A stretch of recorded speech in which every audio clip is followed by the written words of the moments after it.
Hi, I am Santiago Barça from the group 207, Team 6, and I will be the presenter this day of this biology video discussing some topics.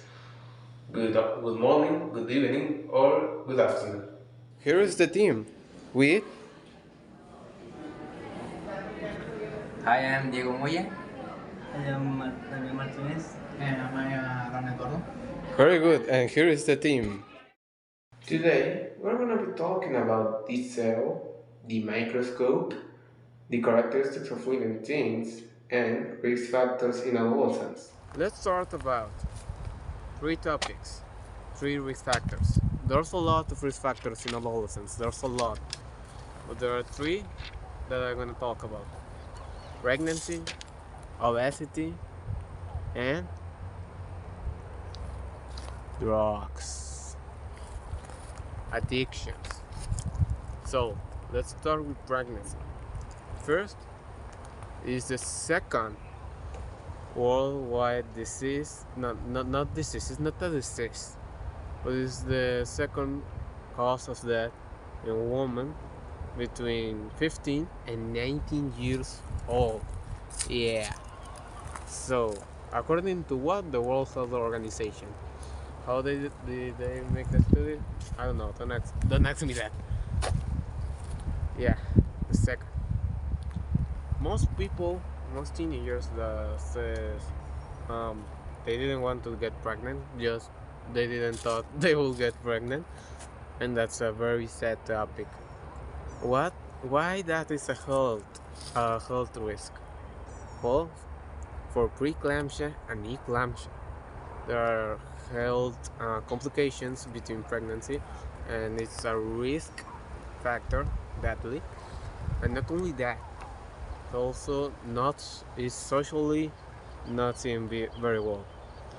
No, not only that, not only by the health and social factors, psychological factors. That's also for the mother and for the child. For the child is like very hard. Now, the other addictions. Addictions. Mexico is a lot of problem of Mexico comes from that, addictions. In the past, addiction was just like a moral problem. If you were addict, moral um, you're moral insufficient. You have lack of values, but that's not true, or not completely true. Nowadays, it's not a moral problem; it's a brain problem. Why? Because drugs are made the that way that make your brain says, I want more, more, and more, and more. That's the drug. You want more and more and more, and you cannot stop. You need help. Not psychological, well, yeah, also, but medical. It's a very, very, very hard problem. Addictions. You can see it everywhere. There are cities in the United States that are consumed by drugs, by people that are like this.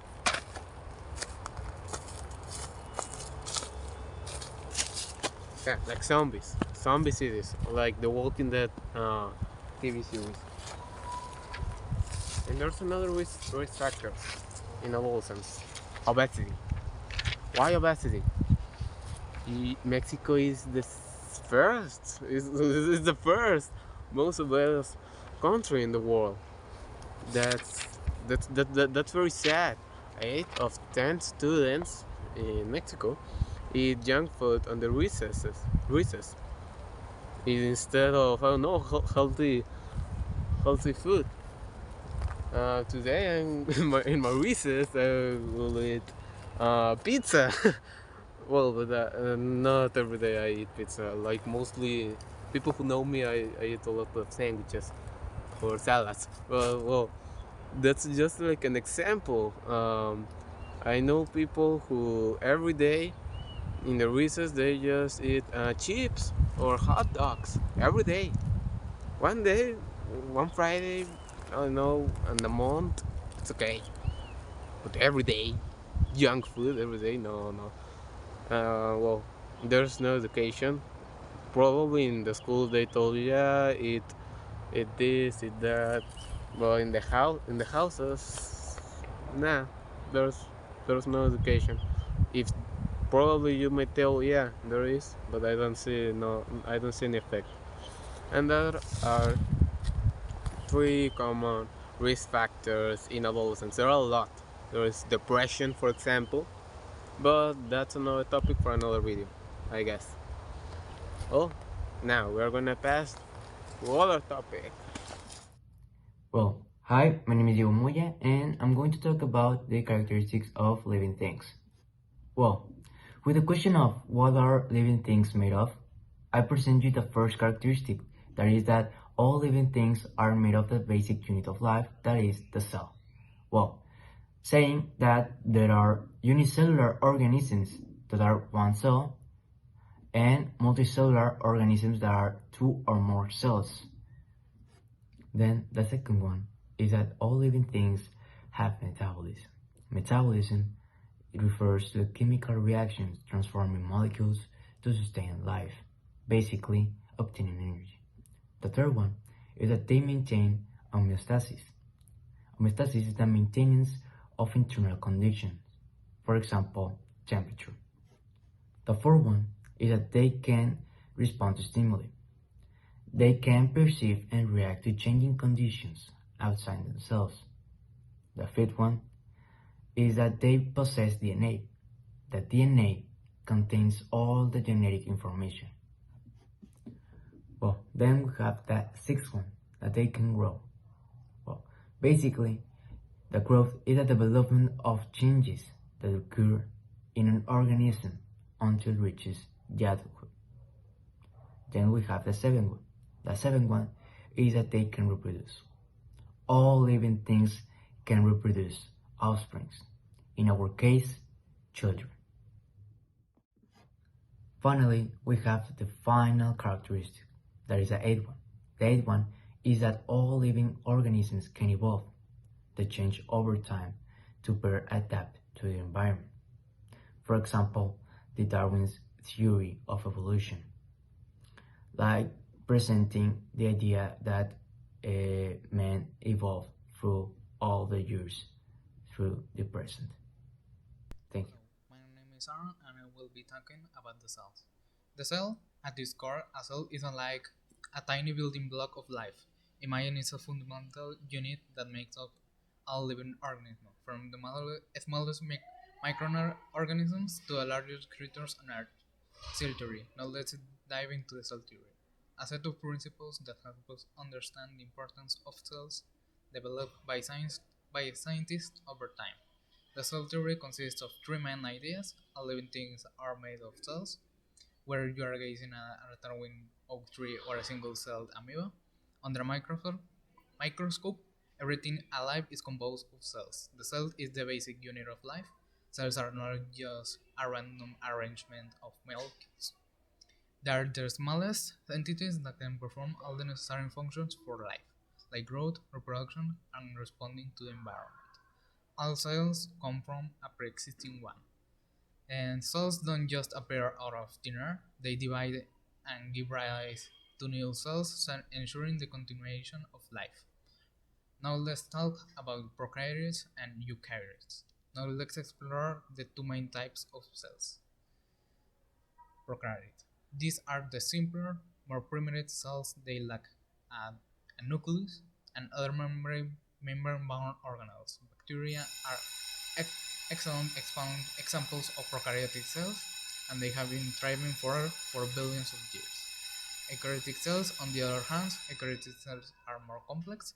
They have a defined nucleus that houses genetic material and various organelles with specific functions. We, along with the plants, animals, fungi, and many other life forms, are made of eukaryotic cells. And that's all for my part. Hello, my name is Damian, and today I'm going to talk about the microscope. The microscope is a optical instrument that enhances observational capacity and allows the analysis of objects that are too small for the for the naked eye. The microscope focuses on the study analysis of these objects, revealing detailed information about their composition. Care and maintenance tips for microscope. First, avoid constant transportation to prevent damage to mechanical parts. Keep the microscope disconnected when not in use, and do not touch the instrument with dirty hands, and better wash them. There are two types. There are a lot of types of microscopes, but there are just two types of electron microscope. The first one is the transmission electron type microscope and the scanning electron microscope. Both are ideal for studying inert samples due to their high magnification power, which can reach up to 1,000,000 times the size of the sample. The transmission electron microscope the transmission electron microscope observes internal structures of the sample, requires thin samples and uses an electron beam to create a magnified image. The scanning electron microscope visualizes the three-dimensional shape of the sample, requires conductive samples, and scans the surface to create microscope images. Grades of both microscopes.